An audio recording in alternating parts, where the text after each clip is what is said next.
জনস্রোত এবং আন্দোলনের যে তরঙ্গ তৈরি হলো জুলাই এবং আগস্টে, এর ভিত্তি তো রচনা করেছেন দেশনেত্রী বেগম খালেদা জিয়া, দেশনায়ক তারেক রহমান।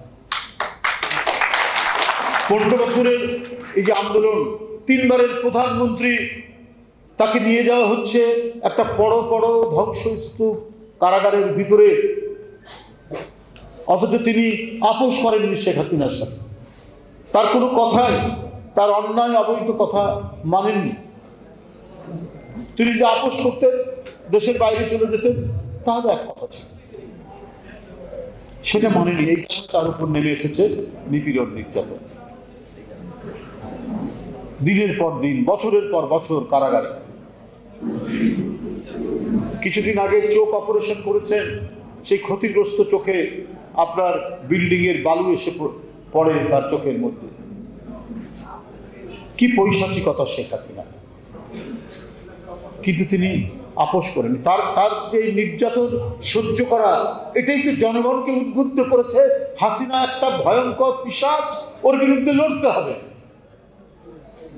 আর এই লড়াইয়ের নেতৃত্বটা দিলেন যখন তিনি দায়িত্ব নিলেন তারেক রহমান সাহেব। তিনি গোটা দলকে ঐক্যবদ্ধ করে দিনের পর দিন, আমি বল 2018 সাল থেকে শুরু করে 24 সাল পর্যন্ত ব্যাপক কর্মসূচি, ব্যাপক আন্দোলনে অংশগ্রহণের মধ্যে দিয়ে, নেতাকর্মীদের এত জীবনদান, এর মধ্যে দিয়ে গণতান্ত্রিক আন্দোলনের বিজয়ের সূচনা হলো, যেটা ছাত্র জনতার আন্দোলনের মধ্যে দিয়ে চূড়ান্ত রেজাল্ট। এখন আমি 2-4টি কথা বলতে চাই। হাবিব ভাই কিছুটা উল্লেখ করেছেন ইনডাইরেক্টলি, যে এখানে স্বাধীনতা যুদ্ধ এবং কিছু মানে একটি রাজনৈতিক দল নানাভাবেই তারা মনে করছেন এই বিজয় বোধহয় তাদের, এই সরকার তাদের সরকার, আমাদের বোধহয় কিছু করণীয় ছিল না, কোনো অবদান নেই। এবং তারা আমরা 111-এর সরকারকে বলতাম সেনা সমর্থিত সরকার।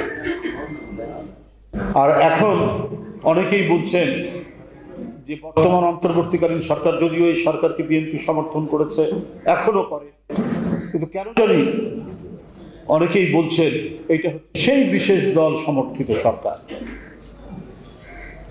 বিভিন্ন কর্মকাণ্ডের মধ্যে দিয়ে সেটা প্রমাণিত হচ্ছে। অন্তর্বর্তীকালীন সরকার তো একটা বিপ্লবী সরকার হওয়ার কথা। সমস্ত দোসরদেরকে উৎপাটন করে জনগণের পক্ষে যারা দাঁড়িয়েছিল তাদেরকে নিয়ে তো প্রশাসন চলার কথা। সে দোসররা আবার সচিবালয়ের ভিতরে মিছিল করে, দাবি দেওয়া পেশ করে, এবং তারা মনে করছে যে এইটা তাদের ন্যায্য পাওনা, তারা এটা করবে, তাদেরকে ছাড়া চলবে না। পৃথিবীর বহু দেশের বিপ্লবের পরবর্তী পর্যায়ে টোটাল নতুন কাঠামো তৈরি করে সেখানে নতুন প্রশাসনিক ব্যবস্থা হচ্ছে। আজকে কি করে সচিবালয়ের মধ্যে সেই পুরনো দোষদের লোকেরা সেখানে আন্দোলন করে এবং 48 ঘন্টার আলটিমেটাম দেয়? এটা তো জনগণ প্রত্যাশা করেনি। এবং তাদের কি যে সরকার প্রত্যেকটি কর্মকাণ্ডের মধ্যে জনগণের কল্যাণের রিফ্লেকশন থাকবে,